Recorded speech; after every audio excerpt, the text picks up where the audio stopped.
انسان جب کبھی تنہائی میں اپنی حقیقت پر غور کرے گا، اسی طرح جب کبھی تنہائی میں کوئی انسان اللہ تبارک و تعالیٰ کی شان، اللہ تبارک و تعالیٰ کی قدرت، اللہ تبارک و تعالیٰ کی حکمت بالغہ، اللہ تبارک و تعالیٰ کی رحمتوں کی برسات، اللہ تبارک و تعالیٰ کی شان ربوبیت، جب ان چیزوں پر کوئی انسان تنہائی میں غور کرے گا تو دل میں یہ بات پیدا ہوگی کہ جس مالک نے، جس اللہ نے، جس رب نے پوری کائنات کو بنایا، سنوارا، سجایا، اور جس اللہ نے میرے اوپر نعمتوں کی برسات کر دی، مجھ پر نعمتیں نازل کی، مجھے پیدا کیا، مجھے جوان کیا، میری ضروریات زندگی کی تکمیل کے لیے سامان فراہم کیے، یقیناً اس اللہ کا بھی میرے اوپر کچھ حق ہے۔ جب انسان تنہائی میں بیٹھ کے یہ غور کرے اور یہ سوچے تو یقیناً دل میں یہ بات پیدا ہوگی کہ جس اللہ نے میرے ساتھ یہ ساری نعمتوں کا معاملہ کیا، رحمتوں کا، برکتوں کا معاملہ میرے ساتھ کیا، اس اللہ کا بھی تو مجھ پر حق ہے، میں بھی تو اس کے لیے کچھ کروں، اس کا حق ادا کروں۔ جب کسی آدمی کے غور و فکر کے نتیجے میں دل میں یہ بات پیدا ہو تو اس کو فوراً اللہ کی عبادت کی طرف آ جانا چاہیے، کیونکہ دل میں جب کبھی خیال نیکی کا آئے، دل میں جب کبھی خیال اللہ کی محبت اور اللہ تبارک و تعالی سے عقیدت کا جذبہ جب کبھی دل میں پیدا ہو، بندے کو اس میں ٹال مٹول نہ کر کے فوراً اس نیکی پر، اس عبادت پر عمل کر کے اپنے رب کے قریب ہو جانا چاہیے۔ قرآن کریم میں یہی بات کہی گئی ہے، وَسَارِعُوا إِلَىٰ مَغْفِرَةٍ مِّن رَّبِّكُمْ وَجَنَّةٍ، کہ اے لوگو اپنے رب کی مغفرت اور اس جنت جس کی چوڑائی آسمان و زمین کے برابر بلکہ اس سے کہیں زیادہ ہے، اس کی طرف دوڑو، اس کو حاصل کرنے کے لیے جلدی کرو، اور سمجھ لو اعدت للمتقین کہ وہ جنت اللہ سے ڈرنے والے لوگوں کے لیے تیار کی گئی ہے۔ ایک جگہ قرآن میں کہا فاستبقوا الخیرات، اے لوگو نیکیوں پر چلنے کے لیے، نیک اعمال کو کرنے کے لیے جلدی کرو، ایک دوسرے سے مقابلہ کرو، ریس لگاؤ، ایک دوسرے سے نیکیوں میں سبقت حاصل کرنے کی کوشش کرو، فکر کرو، چونکہ انسان کے ساتھ شیطان بھی ہر وقت لگا ہوا ہے۔ حدیث میں آتا ہے الشیطان یجری فی الانسان مجری الدم، کہ شیطان آدمی کے اندر ایسے دوڑتا ہے جیسے رگوں میں خون دوڑتا ہے، اور شیطان کے جو حربے ہوتے ہیں، انسان کو ڈائیورٹ کرنے کا جو اس کا طریقہ ہے، وہ ہر ایک آدمی کا حربہ الگ استعمال کرتا ہے۔ ایک کافر غیر مسلم کو بہکانے کا طریقہ الگ ہے، ایک ایمان والے کو بہکانے کا طریقہ الگ ہے۔ جب کسی ایمان والے کے دل میں نیکی پر عمل کرنے کا خیال آئے، کوئی اچھا کام کرنے کا دل میں جذبہ پیدا ہو، تو شیطان کبھی دل میں یہ بات نہیں ڈالے گا کہ تم نیکی نہ کرو، تم نماز نہ پڑھو، تم زکوٰۃ نہ دو، تم روزہ نہ رکھو، یہ بات دل میں وہ نہیں ڈالے گا، کیونکہ وہ جانتا ہے کہ اگر ڈائریکٹ اٹیک کیا تو پھر انسان بدک جائے گا۔ اس لیے دل میں وہ ایک بات ڈالتا ہے کہ نہیں بھائی چلو ٹھیک ہے، کل سے شروع کرنا، نماز پڑھنا بہت اچھا عمل ہے، لیکن چلو بھائی انشاءاللہ کل سے شروع کریں گے۔ اللہ کی راہ میں خرچ کرنا بہت اچھی بات ہے، لیکن بھائی اس بار تو نہیں، اگلی بار انشاءاللہ اگر یہ والا پلاٹ ٹھیک ٹھاک بک گیا تو اس میں سے کچھ دیں گے۔ یہ جو ہے اب کا کام، آج کا کام کل پہ ٹالنا، یہ شیطان کا وہ حربہ ہے جس حربے کو انسان کے اوپر، ایمان والے کے اوپر شیطان استعمال کرتا ہے۔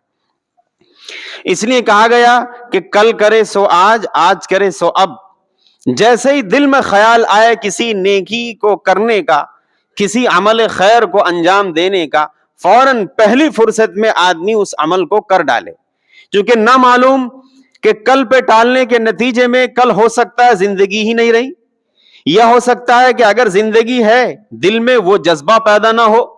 ہو سکتا ہے کہ زندگی بھی ہو دل میں جذبہ بھی ہو لیکن حالات بدل جائیں، حالات ناموافق ہو جائیں، کرنے کا موقع ہی نہ ملے۔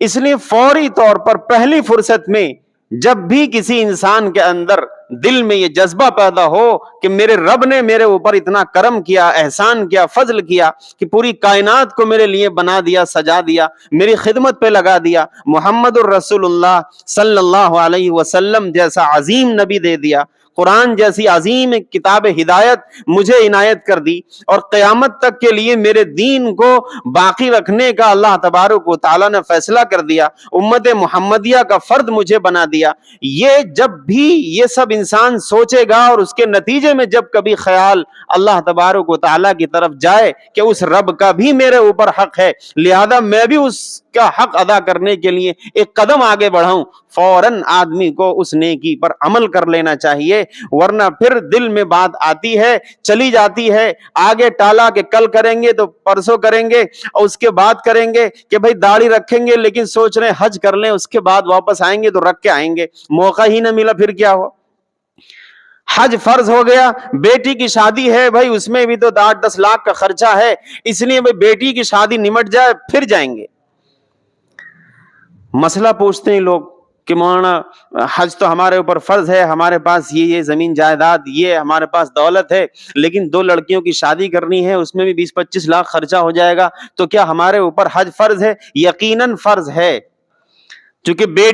بیٹوں کی شادی بیاہ کے موقع پر جو فضول رسم و رواج وہ آپ کے اپنے ایجاد کیے ہوئے ہیں، آپ جانیے، آپ کا کام جانیے، وہ اللہ تبارک و تعالیٰ کے کسی فریضے پر اثر انداز نہیں ہوں گے۔ اگر آپ صاحب حیثیت ہیں، اس دائرے میں آتے ہیں، تو پھر آپ کے اوپر حج بھی فرض ہوگا، آپ کے اوپر زکوٰۃ بھی فرض ہوگی، آپ کے اوپر اسلام کے جو ارکان، جو فرائض ہیں، وہ سب آپ پر فرض ہوتے چلے جائیں گے۔ رہا مسئلہ یہ کہ آپ کے اوپر کوئی اور خرچ ابھی آنے والا ہے، وہ آپ کا اپنا ہے، آپ نے اپنے آپ کو سماج کے دباؤ میں رہ کے مختلف رسم و رواج کی ایسی بیڑیوں میں جگڑ لیا ہے، یہ آپ سمجھیے، آپ کا سماج سمجھے، اس سے اللہ کے دین پر کوئی فرق نہیں پڑنے والا۔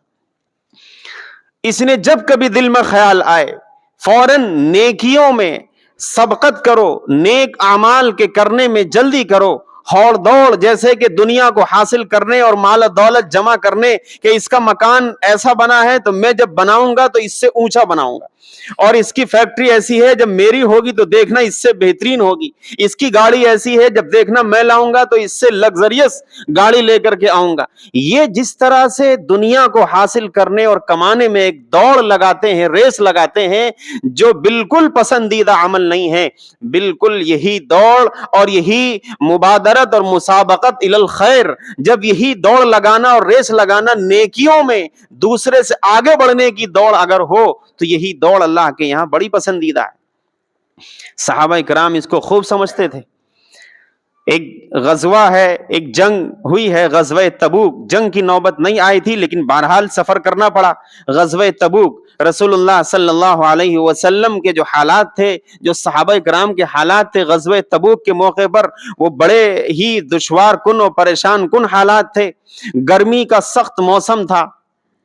اور گرمی کے سخت موسم میں جو حضرات عرب جا چکے ہیں وہاں جانتے ہیں کیسی دھوپ ہوتی ہے، اور وہاں کی زمین کیسے آگ اگلتی ہے، اور آسمان کیسے شعلے پھینکتا ہے، ایسی بھیانک گرمی۔ اور اس گرمی کے موسم میں کھانے پینے کا جو راشن تھا وہ سب ختم ہے، آمدنی کے سارے ذرائع ٹھپ پڑے ہوئے ہیں، کھجور بالکل پکی تیار ہے، اور اسی کھجور پر ہی پورے مدینہ منورہ کی سال بھر کی اکنامک ٹکی ہوئی تھی۔ رسول اللہ صلی اللہ علیہ وسلم نے اعلان کر دیا قرآن کی زبان میں، انفروا خفافا وثقالا، کہ سب کو جانا ہے، کوئی نہیں بچے گا سوائے یہ کہ بیمار ہو، مجبور ہو، ورنہ عام طور پر جو بھی جانے کے لائق ہو، قابل ہو، وہ جائے گا، سب کو جانا ہے اس جنگ میں۔ اور صورتحال یہ کہ کچھ ہاتھ میں نہیں، کیسے سفر کریں، کیسے جنگ کی تیاری کریں، سواریاں نہیں سوار ہونے کے لیے، پیسہ نہیں ہاتھ میں، ہتھیار نہیں، اور دوسرے جو سامان جنگ ہوتے ہیں سب کی قلت۔ رسول اللہ صلی اللہ علیہ وسلم نے مسجد میں کھڑے ہو کر اعلان کیا کہ ہر آدمی اپنی حیثیت کے حساب سے اس میں حصہ لے، چندہ دے، اور فرمایا کہ جو اس جنگ میں حصہ لے گا، چندہ دے گا، تعاون کرے گا، میں اس کے لیے جنت میں گھر کی گارنٹی دیتا ہوں۔ صحابہ کرام نے جب یہ بات سنی فوراً دوڑ گئے اور اپنی اپنی حیثیت کے مطابق ہر صحابی بڑھ چڑھ کے حصہ ہر صحابی نے لیا۔ حضرت عمر ابن خطاب رضی اللہ عنہ نے سوچا کہ یہ موقع اچھا ہے، آج میں اللہ کے رسول صلی اللہ علیہ وسلم کی بات پہ عمل کر کے اتنا مال لا کے دوں گا اللہ کے راستے میں کہ آج تو صدیق اکبر سے نیکیوں میں آگے بڑھ جاؤں گا، آج تو مجھ سے وہ نہیں جیت پائیں گے۔ صحابہ کرام کا یہ جذبہ تھا کہ کس طرح سے میں نیکیوں میں آگے بڑھ جاؤں۔ فاروق اعظم کے دل میں یہ خیال نہیں آیا تھا کہ عثمان غنی سے زیادہ پیسے والا ہو جاؤں، عبد الرحمن ابن عوف سے زیادہ مالدار بن جاؤں، یہ خیال دل میں نہیں آیا۔ خیال دل میں آیا تو یہ کہ حضرت صدیق اکبر کا مقام چونکہ بہت بلند ہے نیکیوں کے اعتبار سے، آج تو میں صدیق اکبر کو پیچھے چھوڑ جاؤں گا نیکیوں میں، اور اتنا اللہ کی راہ میں خرچ کروں گا کہ آج صدیق اکبر پیچھے رہ جائیں گے۔ یہ سوچ کے گھر گئے اور گھر کا جو بھی مال جمع تھا اس کے دو حصے کیے، ایک حصہ گھر چھوڑ دیا اور ایک حصہ اٹھا کر اللہ کے رسول صلی اللہ علیہ وسلم کے قدموں میں لا کے ڈال دیا۔ پیچھے سے حضرت صدیق اکبر آ گئے، وہ اپنا سب کچھ گھر میں جو تھا سب پورا باندھ کے گھر میں جھاڑو لگا کر سب لا کے ڈال دیا۔ رسول اللہ صلی اللہ علیہ وسلم نے پوچھا عمر خیریت، کیا لے کر آئے؟ کہا کہ اللہ کے رسول جتنا تھا اس کا آدھا گھر چھوڑ کے آیا ہوں اور آدھا آپ کے سامنے لا کے ڈال دیا، آپ جہاں چاہیں اس کو خرچ کریں۔ حضرت صدیق اکبر سے پوچھا ابو بکر تم بتاؤ کیا لائے؟ کہا اللہ کے رسول گھر میں جتنا تھا سب اٹھا کے لے آیا ہوں۔ کہا کہ ارے گھر والوں کے لیے کچھ چھوڑا؟ کہا بس اللہ اور اس کے رسول کا نام گھر میں چھوڑ کر آیا ہوں، باقی سب لے آیا۔ حضرت فاروق اعظم کہتے ہیں کہ بس میرے دل میں خیال آیا کہ صدیق اکبر سے نیکیوں میں کوئی آگے نہیں بڑھ سکتا۔ صحابہ اکرام کا یہ جذبہ تھا کہ وہ نیکیوں کے کاموں میں ایک دوسرے سے سبقت کرتے تھے اور کوشش میں لگے رہتے تھے کہ کس طرح سے میں اس سے آگے بڑھ جاؤں، میں اس سے آگے بڑھ جاؤں۔ ان کی ساری دوڑ، ساری ریس نیک کاموں میں آگے بڑھنے کی تھی۔ دنیا کو جمع کرنے، مال و دولت کو اکٹھا کرنے میں ان کی ریس نہیں ہوتی تھی، ان کی ریس تو اللہ کو راضی کرنے میں، کون نیکی کر کے آگے بڑھ جائے اس میں دوڑ ہوتی تھی، اس میں صحابہ مقابلہ کیا کرتے تھے۔ اسی لیے قرآن نے کہا فاستبقوا الخیرات، اے لوگو نیکیوں میں سبقت کرو بہت جلد، جیسے ہی دل میں خیال آئے فوراً، کل پہ نہ ٹالو، عمر رہے نہ رہے، موقع ملے نہ ملے، حالات اچھے ہوں یا نہ اچھے ہوں، موافق ہوں کہ مخالف ہوں، پتہ نہیں کب کیا ہو جائے، اس لیے فوری طور پر جیسے ہی دل میں خیال آئے فوراً نیک عمل کر لے۔ ہم لوگ سوچتے ہیں کہ نفل نماز، ارے بھائی نفل ہی تو ہے، کون سی بات ہے، چلو ٹھیک ہے۔ سنت، ارے سنت غیر مؤکد ہی تو ہے، عصر کی ہے، عشاء کی ہے، چلو کون سی بات ہے، چھوڑ دیں گے تو کوئی بات نہیں ہے۔ یہ جب دل میں خیال آنے لگتا ہے، ایک ہے کہ آدمی کسی وجہ سے کبھی 19-20 ہو گیا، ایک ہے کہ باقاعدہ اس شیطانی حربے کا شکار ہو کے کہ بھئی چلو سنت ہی تو ہے، چلو نفل ہی تو ہے، اس میں کون سا گناہ ہوگا اگر چھوڑ دیں گے تو، اس کے نتیجے میں انسان شیطان کے حربے کا شکار ہو جاتا ہے اور پھر آہستہ آہستہ ٹال مٹول کا ایسا عادی ہو جاتا ہے کہ پھر جو اللہ کی طرف سے جو کام کرنے ضروری ہیں ان سے بھی انسان ہاتھ دھو بیٹھتا ہے۔ اس لیے حدیث میں کہا گیا، رسول اللہ صلی اللہ علیہ وسلم نے ایک موقع پر ارشاد فرمایا بادروا بالاعمال الصالحۃ فتنا کقطع اللیل المظلم، اے لوگو نیک اعمال کو کرنے میں جلدی کرو، نیک اعمال کو کرنے میں جلدی کرو، ان فتنوں اور آزمائشوں کے آنے سے پہلے پہلے جو رات کی تاریکیوں کی طرح سے فتنے ہوں گے، یصبح الرجل مؤمنا ویمسی کافرا، صورتحال یہ ہوگی کہ آدمی صبح ایمان کی حالت میں ہوگا، شام ہوتے ہوتے ایمان سے خارج ہو جائے گا، اور شام کو ایمان کی حالت میں ہوگا، صبح ہوتے ہوتے ایمان سے خارج ہو جائے گا، اور صورتحال ایسی بھیانک ہوگی کہ یبیع الرجل دینہ بعرض من الدنیا، کہ آدمی ذرا سی دنیا کی دولت حاصل کرنے کے لیے اپنے دین اور ایمان کو بیچ ڈالے گا۔ جب کوئی آدمی رات میں سورج غروب ہو جائے اور وہ یہ سوچے کہ مغرب کی نماز ہے، بھائی بھی پڑھ لیں گے ابھی تھوڑا سا اور 10 منٹ کے بعد پڑھ لیں گے. پھر 10 منٹ گزر جائیں، ارے بھائی ابھی تو تھوڑی سی روشنی ہے، پڑھ لیں گے تھوڑی دیر کے بعد. وہ احمق ہی ہوگا. اس کو معلوم ہونا چاہیے کہ جیسے جیسے رات بڑھے گی ویسے ویسے تاریکی اور اندھیرا بڑھے گا، مغرب کا وقت نکل جائے گا، پھر عشاء کا بھی نکلے گا.